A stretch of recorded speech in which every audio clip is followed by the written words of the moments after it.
I want to talk about when your business is doing fine. Like there's revenue coming in and there's momentum, yet you still feel terrible. Because this might not be burnout in the obvious way, not the broken, drowning, everything's falling apart version of it. It could be the other kind, the kind where the business is actually working and you wake up on a Monday morning already dreading the week, where you're snapping at people you care about over literally nothing, where it hits you one day that you've built something you don't actually want to be inside of anymore. And I think a lot of you are closer to that than you're letting yourself admit because this version is so much harder to name and you feel like you're not allowed to complain about it because ultimately you've put a lot of work and effort into this and this feels like your baby. So that's what I want to get into today. Not a motivational pep talk or so much of a strategy, but what's actually creating this feeling and what can you change to do something about it? Here's the thing I had to figure out the hard way. And I hear this from people I work with all the time now. Growth is not the same thing as a business that fits your life. They're different. A growing business is different than a business that fits into your life. Most of us are operating like they're the same thing. Like if I just get to X revenue or X number of clients or X amount of bookings, right? Then it'll feel right. Then I'll have more margin, more freedom, more of whatever it is I actually even want. But what I've noticed, and again, I do live this, is when you scale a business that isn't designed around how you actually want to work. You don't get more freedom. You just get more of the thing that's already not working, more of the clients that drain you, more of the projects that make you resent the work, more of the schedule that makes you feel like you have no life, just more. And in all of it, you're always looking for more money because you got to pay the bills. And the response most people have to that, because it's the response that I had, is just to push harder, do more, accept more, say yes faster. And I think it's because we assume that the feeling is temporary. Like if I can just go through this season and be okay, it'll open up. Everything is going to get easier. And it usually doesn't. I want to be real with you about a specific version of this that I went through. There was a stretch. I don't even remember exactly when, but it wasn't that long ago, where I had more client work than I ever had, which should have felt like a win. And in some ways it did. But I also remember sitting at my desk one afternoon and just kind of staring at my screen thinking, why am I so tired of this? Like, what is wrong with me? I chose this. I've built it for over 10 years. This is what I always wanted. And what I eventually figured out, and it took me longer than I would like to admit to you, is that it wasn't the work itself that was making me feel this way. It's who I was doing the work for and how I had designed the experience around it. I'd basically built a business that attracted a certain kind of clients, and then I'd built my delivery around accommodating that dynamic, and neither of those things were actually working for me. And the moment I started changing those things, not in a dramatic, blow it all up kind of way, but just kind of quietly redesigning how clients came in and what the experience looked like, it started to feel different. And it definitely wasn't perfect, but it was different. So I want to get practical for you because I think the trap a lot of people fall into when they're feeling this way is that they start thinking about really big changes.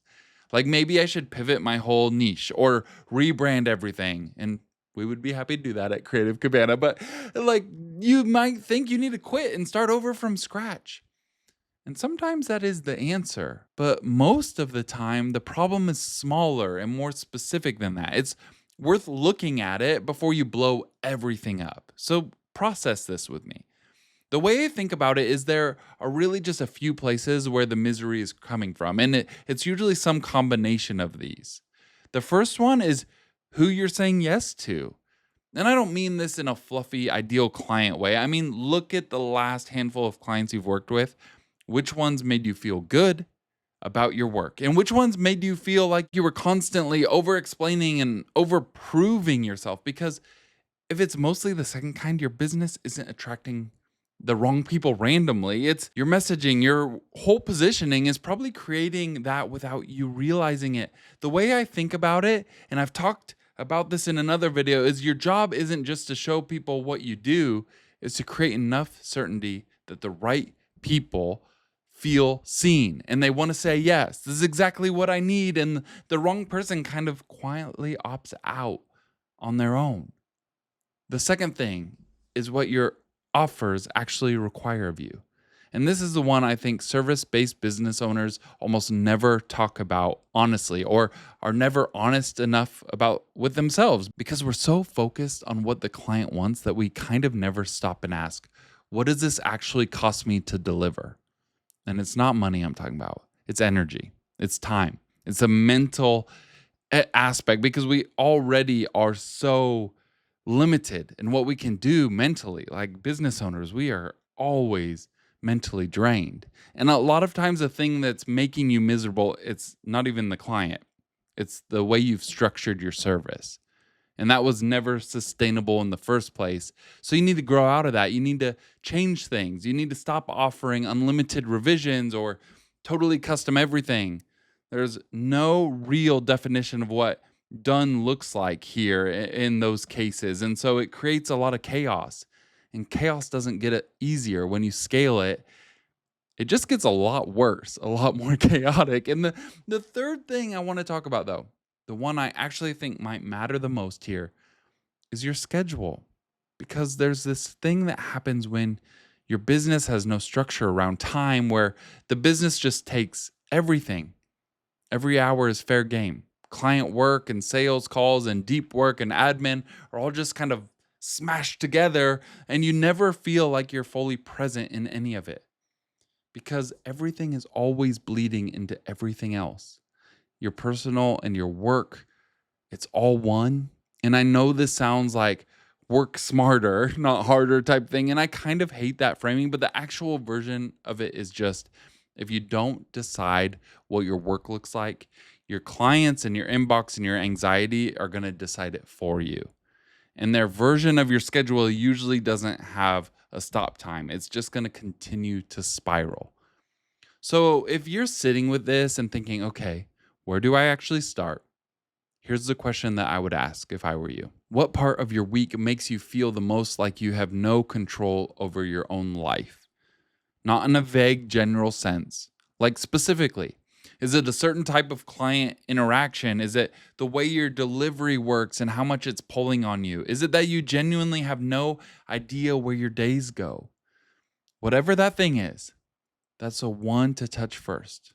Not your logo, not your niche, not your Instagram, the specific thing that creates the most friction. Start there, because I think the reason most business owners stay stuck in this feeling, even when they know something isn't working, is it all feels so tangled up in everything. And when everything feels like the problem, it's really easy to either change nothing or to change everything at once and create a whole different set of problems when you go ahead and upend it all. There's always problems on the other side, my friend. But usually one thing is driving most of your misery here. And when you fix that one thing, a lot of the other stuff gets easier too. Here's what I want you to hear, and I mean this genuinely from my heart. If your business is growing and you still feel miserable, that's not a you problem. It's not because you're not grateful, and it's not weakness, and it doesn't mean you chose the wrong path necessarily. It usually just means you've outgrown the way the business is currently designed. And design is something you can actually change. You don't have to blow it all up. You don't have to start all over. You just have to be honest with yourself about what's actually not working, and then make one specific change in that direction. Make it small. Remember, it's not a rebrand. It's not a pivot. It's just one real concrete change this week. And next week, it might be something else. And it could lead to one small change, to another small change, to another that leads to some drastic changes or a full-blown pivot. But take it one step at a time. And remember, enjoy the journey. Even if it isn't easy, and even if you don't know where you're going, just enjoy it. We're in this together.